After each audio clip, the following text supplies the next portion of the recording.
Okay, we got some parts in, mainly gaskets that I needed and some other stuff for the head. So what we're going to end up doing right now is that we're going to put this gear setup together. So first thing is this one drive gear, and there's a special little washer on there that's got locked in there for the spline. So this all slides down on that inner spline on where the sprocket came through, and on that sprocket shaft there's splines for this inner gear, a drive gear. Then the next that goes on there is that little flat washer, and then we have a little keeper that holds this all together. We have to use the snap ring pliers to get it down in there and locks that gear into place. You know, one thing I didn't check is the O-ring. So it's fairly easy. You just have to pull this snap ring off, this little clip to hold it, that holds that whole mechanism together. And then this just sort of slides off there, this outer piece that actually changes stuff, that little setup there. Remember how that you took that off? And then this should just come right out of there. All right. So that O-ring, there's a little O-ring on this, but that actually looks in very good shape. I think I want to clean this hole out that shaft goes up into. So I'll just stick something up in there. It's kind of dirty. Okay. So what we'll do is we'll put a little lubricant on that shaft. But if we had an O-ring, we would replace it. I don't. It looks good. I'm going to put a little lubricant on this whole thing and put it back up in there. So we'll just make sure this gets all around on there. And then maybe put a little right there. And then shove that back up in the hole. If that starts leaking, it's a fairly easy thing to get out. So, yeah. Anyway, we'll put that back on. We won't forget our clip. It's on there good. So now we're back to putting in the actual shift. So this all kind of slides together. And you want to check these out, and you want to kind of look down them to make sure they're straight and whatever, and the wear on it. So this all kind of slides together. It's not an easy system to get to go slide together all at once. So you got a couple things going on. You got to get this on the spline shaft. You got to get this little move this up here a little bit better. You got to get this little selector roller into the selector itself, and then you also have to get the shaft in the hole. So this all kind of pushes together, and then this shaft, you can, if you're really good, shove it all down in there, and then just push that lever down over so it shoves it in. Next goes in here, we have this shaft that fits in there. There's a little groove for that pin to fit into to hold it in place. So this all kind of slides together. You want to make sure that this pin goes into that groove, and at the same time you're trying to get this gear past this outer lip of the outside gear, the selector gear, and then this all kind of slides together. It can be kind of challenging, but if you can get all this to go in and drop in. Now there's a bearing that'll come off from the inside of this case here. You just kind of want to get that pushed back up in there. It just rotates around on that. Here's another thing. I would put a little lubricant on that bearing too. What we have now is we have an outer gasket that needs to go on here too. That fits on there kind of like that. Now we could put that blue stuff on. If you don't have any blue stuff, what you can do is you can actually use a little bit of grease. And you go, what? I go, yeah, you can use a little bit of grease. A lot of the old systems, a lot of the old gasket, that's all they did is they just put a little grease on there. And that just helps seal up everything. You're going to smooth this out. And all this is some engine assembly lube. It's a CRC product. You can also use this Ultimate Slick for engine assembly. This works really good. It's a real sticky stuff. Or all else fails, you can use some motorcycle oil stabilizer, and that's super sticky. This Lucas is good. I've built a lot of motors using that before I ended up getting this Slick Ultimate Slick from Permatex. And then, like I said, this is I've used this all along, this assembly lube. It works really well. So, I mean, there's some product out there that you can use. Okay, so here's this little gasket, and once again we have one of those little keepers that hold everything in place. So this just slides on. Another thing that we'd want to do is we might want to put a little lubricant on these shafts just so that it slides in better. And then this one rotates, so you kind of want to make sure that it gets lubricated up. So this all just kind of pops together. So now I'm going to put in the Allen bolts. It's been put in, so now we have the shifting of that gear. So we got high and we got low. Another thing that I'd put in, and I did this before I put the cover on, is I put the stator on and then fed the wires and everything back up here. I sealed this area, and there's another little piece, put on a gasket and got that all straight. Well, I am going to install the rings, and what I've done here is I've laid out, to make it a little easier for everybody to understand, is that I've done top compression ring, secondary compression ring, inner oil ring, the bottom rail, and the top rail. And this, right on top of the piston up there, they'll have an N, or the larger one of the gashes here for this valves is the top of the piston. That's how it goes into the motor. So pay strict attention to that. So what we're going to do now is that we're going to go ahead and, before I go anywhere, is I'm going to put in one of the wrist pin keepers. And these are fairly simple to install. What I like to do is I just like to grab these, because you don't want them going flying all over the place. And then you can just kind of rotate that, and that will fit into the groove. You're that snap in. First ring we're putting on is part of the oil ring. And you can see the gap there. That I want to go all the way down to the bottom. You want to be careful with these too. And what we're going to try to do is that we're going to put that gap basically at the bottom of the piston, and then we'll grab the rails. Just have to rotate those on. I put that in that, try to get it in the little groove in there. And then that just slowly, don't force.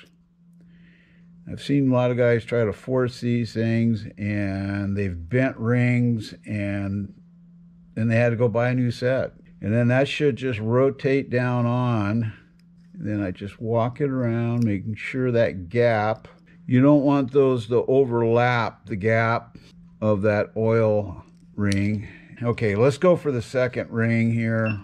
So this would be the top of the oiler ring, and we're just trying to fit that in there.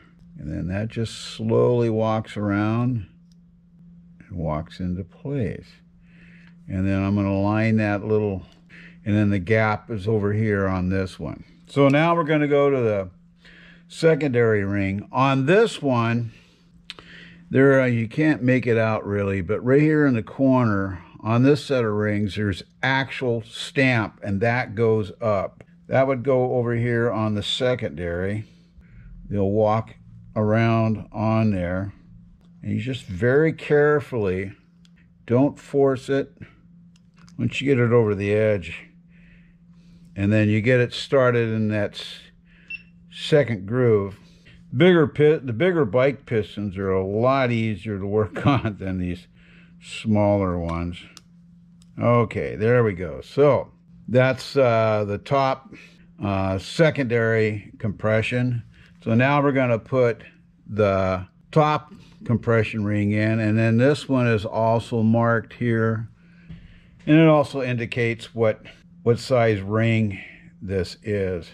So here again, we're just going to walk these on very carefully. All right. Because I like to lubricate where the wrist pin goes through. And what you can do to assure that this is all kind of lubed up, is you can take the pin and just put it in there and turn it a little bit. So now that we got this, I like to take a little bit of WD and shoot on piston area. The WD-40 helps, to me it seems like it helps break it in a little easier. Make sure you're lined up properly, and then you're just pushing the rings in, and you can use a little screwdriver if you are. Be very careful, and then that'll just slide down in place there. But you want to keep it out far enough where you can get that pin through there. So let me get set up here, and then we'll slide this whole system together. Okay, now I've got the base gasket on here. I've got the little seal for the chain area. I made sure that this surface area was good and clean.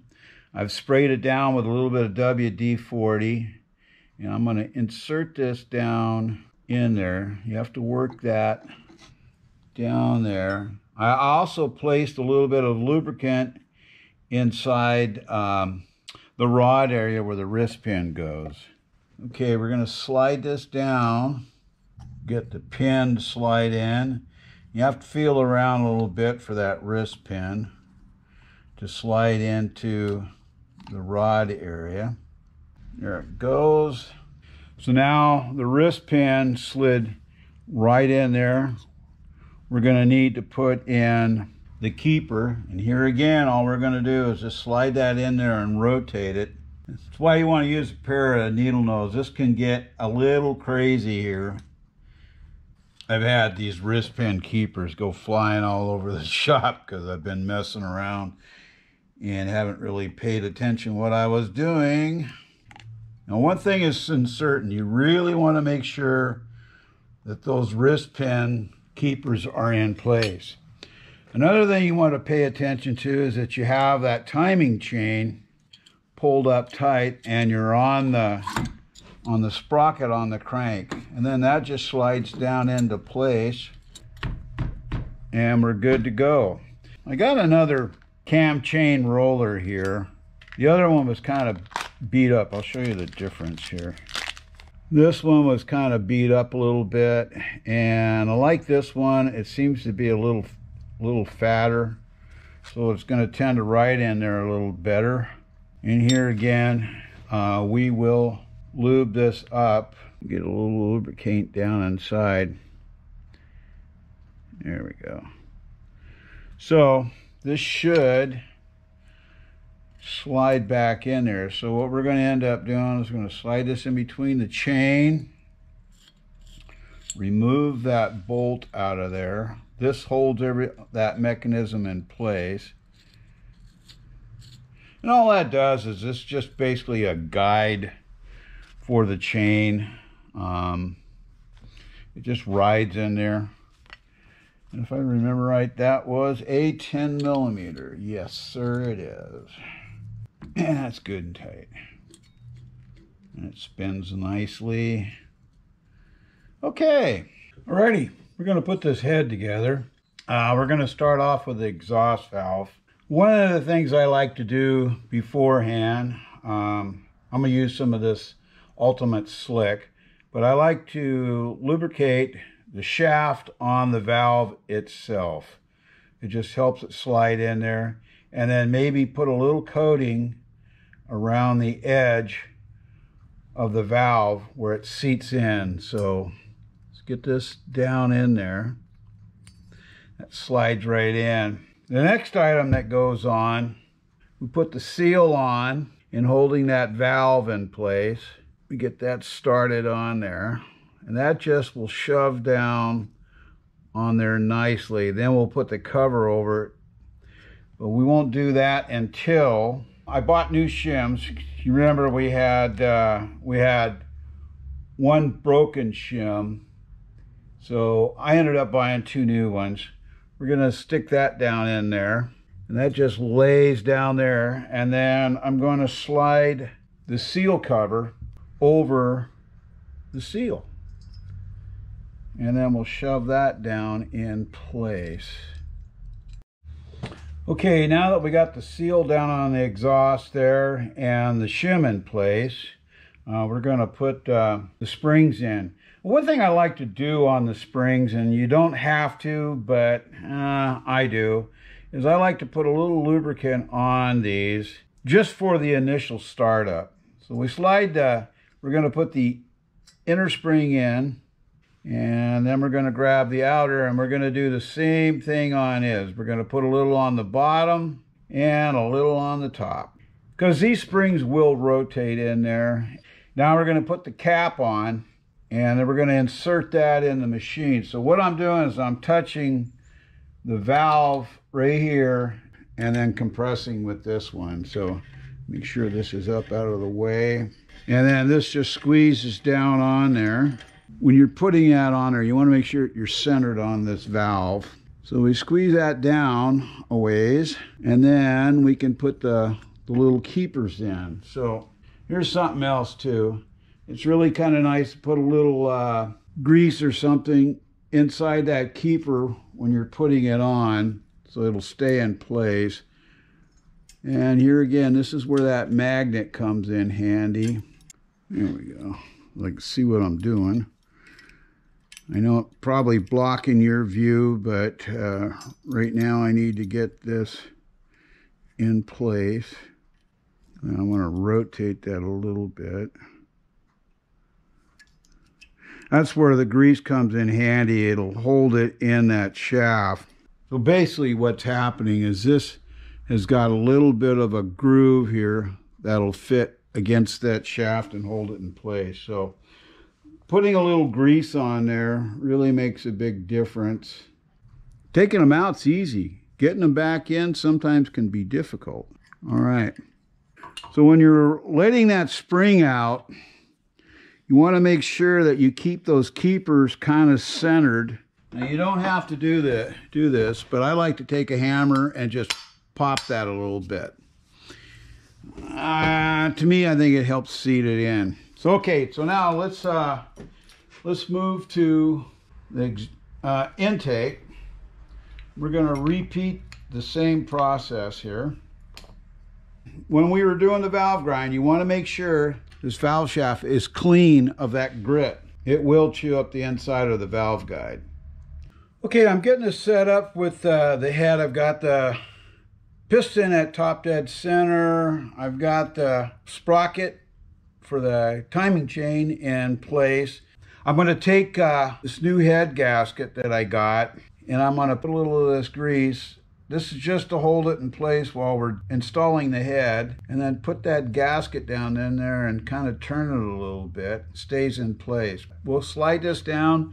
Make sure your surface on your cylinder is clean, and at the same time get our finger here so we can get this up in there. You just kind of hold it and work it in. Boom. I decided I was going to use the performance cams. Okay, I ran into a little bit of problem trying to put this performance cam in, and that it didn't want to fit proper.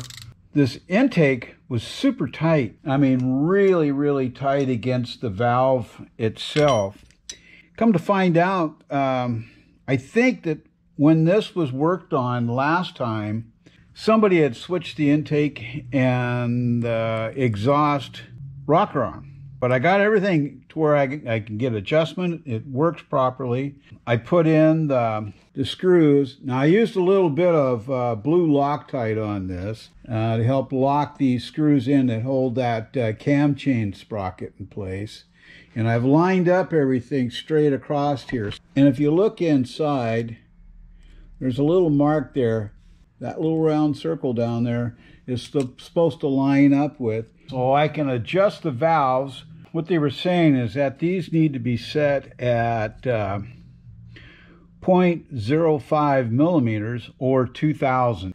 So basically all you're doing is you're screwing the adjustment screw, and you want to set these so that there's a little bit of drag on them. Now this is a 9 millimeter.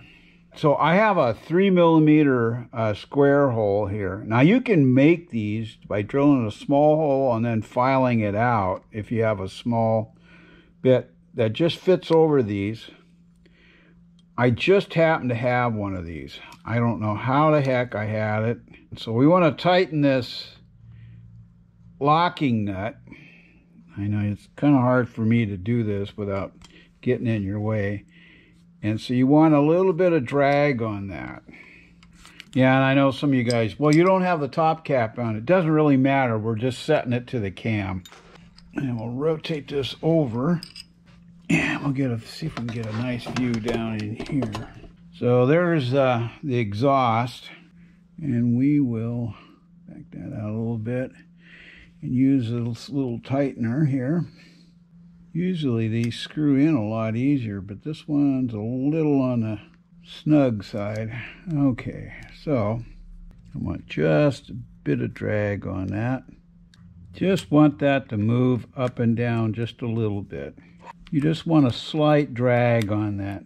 I will tighten up the 9 millimeter here. I'm trying to hold this shaft and tighten the nut down so it locks it in place. All right, let's feel that. Oh yeah, good. So we can roll this back over. Now what I'm going to end up doing is I'm going to pop these off and then retorque this back down again. We'll set this one here, go to 15 foot-pounds right there. There we go. There we go. Anyway, that was 15 pounds. We'll let that sit and we'll come back and double check it. And it's a good idea when you're doing these valve adjustments is to rotate them over and double check it. So we'll flip this around and double check the exhaust valve here. See, that's a little tight. We'll back that off a little bit. I put a little bend in that wrench so it's a little easier to operate. So we're going to double check this clearance again. Yeah, that feels good. Grab my 9 and torque that down good. Back that off and just tighten it up just a hair. You got to kind of play with these. Oh yeah, that feels better. So let's go ahead and tighten this down. I could see where this could be difficult adjusting these valves while it was in the bike, but it's not in the bike. Oh yeah. And I want to make sure that I've gotten that nut down good so you're holding against that screw from turning. There we go. Double check it again. Oh yeah, perfect. So I'm going to rotate this one more time and double check everything. Our little points cover unit that goes on here. So we have a gasket there. So I'm going to put a little bit of lubricant down on there and on this seal, because this is going to slide down on there.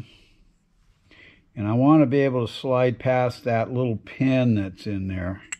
Okay, so where are we here? Those go here. That slides down.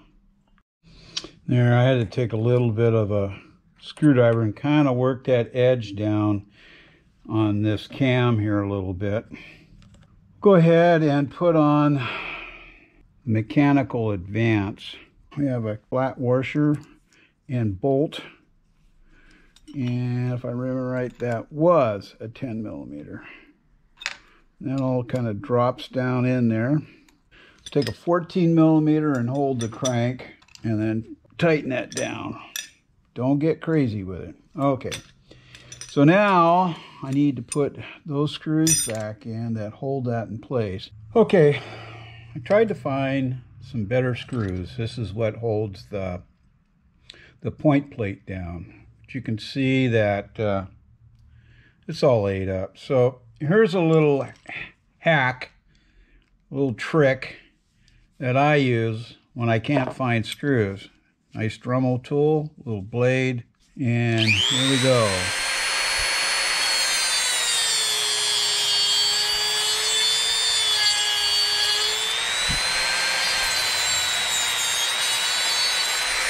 Now a little straight screwdriver, common blade, can fit it.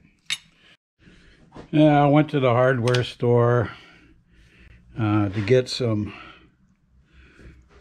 replacements for locking this down. I wanted something a little stronger than a common blade, and the Phillips will do fine. I couldn't find any Allen head ones, but you know, a lot of stuff you can't find now these days. But these will torque down just fine. So let's put the points plate on wherever I put it. This all fits down into the little compartment there. And then the two screws that we fixed will go in here. It's all in place. There we go. That's what I wanted, to lock it down in there. Okay, so we'll just run these down snug. Now I'm going to adjust the points on this. So we're going to rotate this around. Watch these points in here. Right here, let me light it up.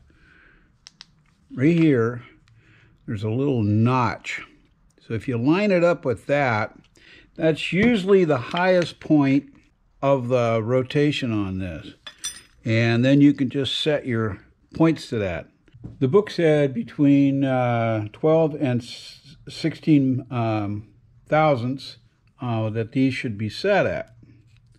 And I'm grabbing, this is a 14, and I tell you what, that feels pretty darn good. What you would end up doing is that you would loosen off these two screws right here, and then you could rotate this back and forth between this spot right in here, these little nibbins up here, move those points in and out until you got a slight drag, what we did on the valve adjustment. So I've got it set right in between here. Actually didn't really do anything. It's good to go. I also have this mark lined up here at the top, and I'm using that little mark on rotor here. I'm going to rotate everything around and then see if I can set this up to do a static time. Okay, what I've done here is I've set up an LED, which the base is grounded out on the motor. I've got power to it from this green line, and I've got the points grounded out on the battery. So the green wire is to the positive side of the battery. The black wire is to the negative side of the battery. And the green wire is attached to on the light. And then I've got it grounded out on the case here. So when you turn this motor, boom. So what we're trying to do is we're trying to get this to set at fire.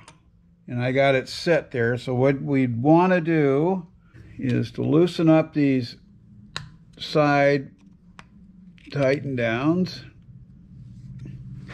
And then we would rotate this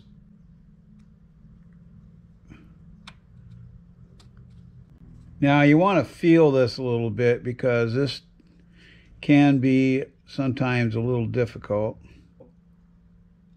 I'm going to say right there we're going to tighten it down. So this is static timing. Well, that's about all we're going to do for right now until we put the motor in the frame. But we went over on putting the rings on and the piston in place, what kind of little cool tools you can use or make up for that. Installing the racing cam or the performance cam, and I still have the stock one if it doesn't work out. Setting the valves, which was kind of nice, with a 0.05 millimeter or 2/1000 feeler gauge and a little adjustment tool, which you might be able to find online. These are a 3 millimeter square hole. I'm going to improve this a little more. I'm going to file it out just a bit more so it fits there. Bolt for pulling the rotor off the stator, and then installing it when you had the stator in place was kind of nice. This is a 14 by 1.5 bolt. Setting the points, how to set that, how to do a static time with a light. As always, if there's any comments or questions, you can put them in the comment section below, or you can send them to my email address at tmiyagi@hotmail.com. And if you've liked this episode, please like, share, and subscribe. And don't forget that ringy-dingy button over there for the next episode coming up. So this is Mr. Miyagi saying, be safe out there, and hope to see you on the road. Ciao.